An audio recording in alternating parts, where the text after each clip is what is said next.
Hi there, my name's Aaron Short and welcome to my YouTube channel, and today I'm unboxing the TC Helicon VOICELIVE 3 Extreme. Alright, so today I'll show you what comes in the box and give you a couple of tips and tricks for free, so please subscribe to my YouTube channel if you haven't. And first things first, don't open the side with all the tape on it. Open the side with the tab pull here, so there's no tape on here. Take that out. Try not to rip the box. And open it here.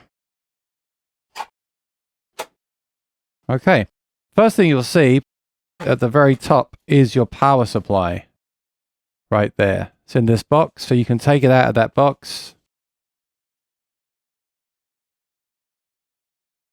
And depending on the country you're in, this will be either for the USA, the UK, Europe, etc. So that's what it looks like. It's a pretty long cable. Try to use the official power supply when you can.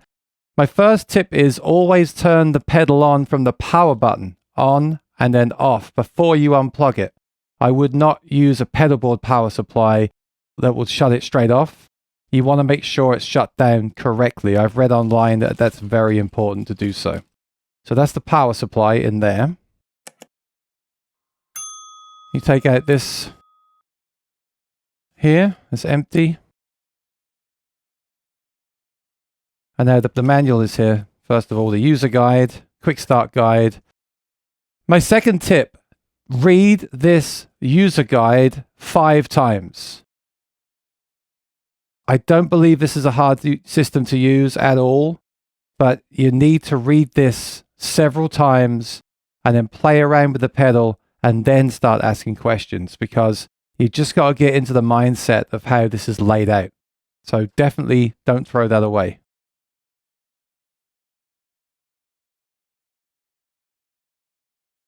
Okay, let's take out the next accessory. That's good they give you this stuff. They give you a cable. Now, why do they give you this cable?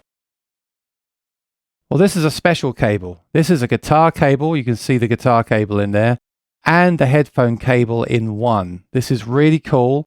If you plug your in-ear monitors or headphones into this, and then you plug the other end into the headphone jack, the small end here,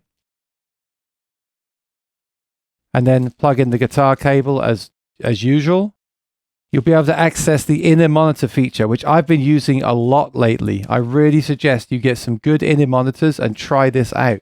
You can have a click track in your in-ears. You can use it at gigs to monitor yourself. You can also feed in a monitor signal from a mixing console at a band gig and blend that in to your own sound. I use a custom one of these cables for my gigs, which is more heavy duty, but I love the size of this one. So definitely use this to try those features out. So that's great that they include that cable. Okay, so now we have the USB cable. I'm saving the pedal for last. USB, you want to plug in this, I think that's a mini B USB cable. You can tell me in the comments below. Right there, like we used to have on the old PlayStations, and the USB-A on the other end. So this will connect to your computer and allow you to stream the music to your computer from the pedal. I actually use one like this, which is that USB-B from the pedal to a USB-C for my phone. And that allows me to record all of my gigs directly to my phone or onto a video or anything like that. So I definitely recommend that you get the USB cable that would work with your mobile device. But this is great for most things, like most computers. All right, so drum roll, please. Here is the pedal. And when you get one of these new, it is wrapped completely in plastic. And you do have to cut the plastic to get it out. It's completely vacuum sealed in there, if you like. So let's cut this open and make sure the pedal is okay. So carefully cut that.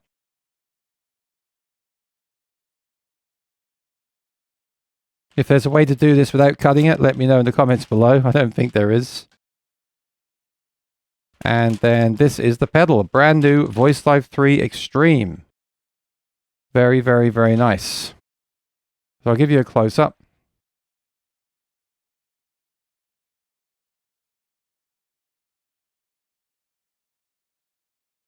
There is plastic on here. If you're going to keep the pedal, they do recommend you remove that plastic film.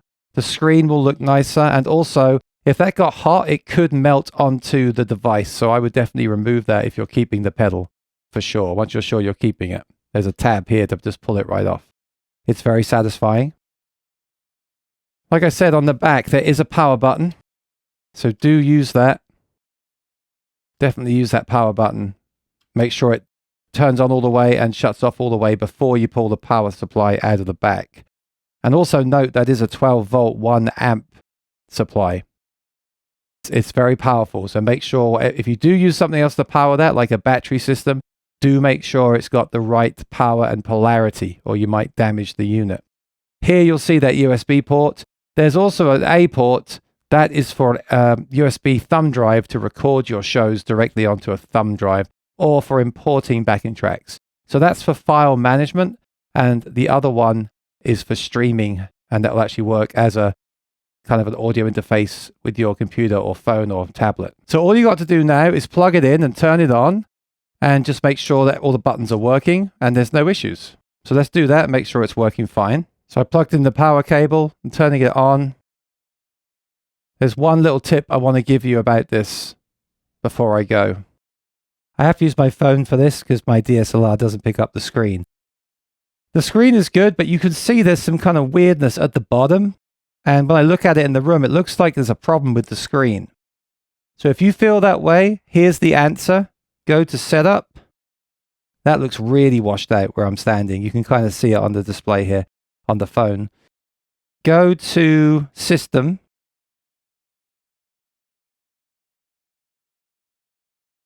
And then turn this big knob to go down to Contrast. It's at 50%. So turn the knob below it at the end here. You see, if I go down to around, let me see here, 20%. I like 20. That looks really nice now. So that's the tip of the day. Change the contrast to make it look correct. Now it looks very rich and as it should do. Out of the box, these always look like they're broken, but they're not. You just got to change the contrast. Then make sure, obviously, all the foot switches are working correctly. Go through them all one by one. Make sure they light up and turn off. Yep. And then also these are buttons as well. So make sure you press vocal, genre, guitar, setup, looper, store, and home. They should all work. And there we go. A brand new VOICELIVE 3 Extreme working out of the box. The firmware is up to date. You don't need to do that. I'll just tell you what this one is. If you go to the end of the menu, it says product info, firmware version 2.3.07, build 379. And manufacturer's date is 2024/4/17. So there we go. Make sure you use the power button to turn it off correctly. Wait for it to shut down before you pull the power cable out. And don't forget to use the handle on the back to carry it around like this. Okay, that's the VOICELIVE 3 Extreme from TC Helicon. For more videos like this and more tips and tricks on this pedal and other pedals, subscribe and ring the bell. I'll see you next time. Bye-bye.